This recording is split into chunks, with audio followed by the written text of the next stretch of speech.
اصحاب کہف ایک قوم میں کچھ نیک لوگ تھے جن کو پر اللہ نے جن کو ایمان کی دولت عطا کی، تو ان کو ایک ظالم بادشاہ تھا اس دور میں ایک ظالم بادشاہ تھا جس کے شر اور ظلم سے بچنے کے لیے وہ اللہ کے حکم سے ایک غار میں چلے گئے۔ تو اللہ تعالیٰ نے ان پر غار میں ان کو بھیج کر ان پر نیند طاری کر دی، تو وہ غار میں ہی سو گئے۔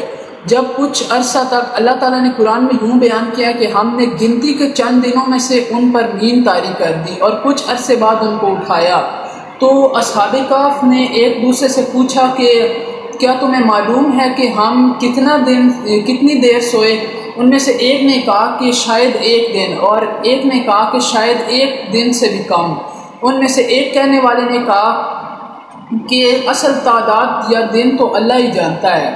پھر انہوں نے ایک اپنے ساتھی کو چاندی کا کچھ سکے دے کر بھیجا اور کہا کہ شہر میں جا کر ایسی روزی تلاش کرو جو ہمارے لیے صحت مند ہو، یعنی ہمارے لیے بہترین روزی ہو۔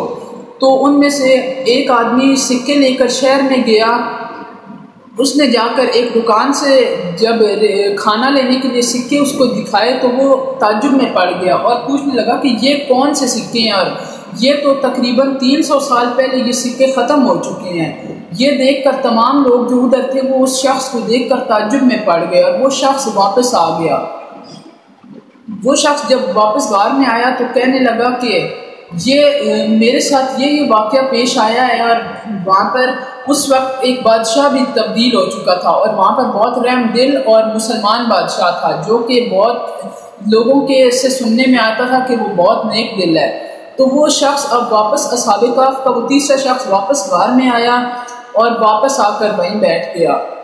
اللہ تعالیٰ نے پھر ان پر نیند طاری کر دی اور ان کو پھر سلا دیا، اور اللہ تعالیٰ نے اب ان کو قیامت کے دن دوبارہ اٹھائے گا۔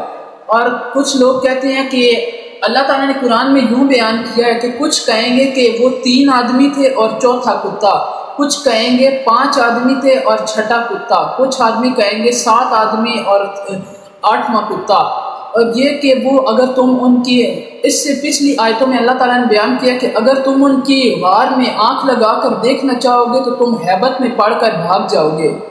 تو یہ واقعہ تھا جو ہم نے سورہ کہف سورہ نمبر 18 سے بیان کیا۔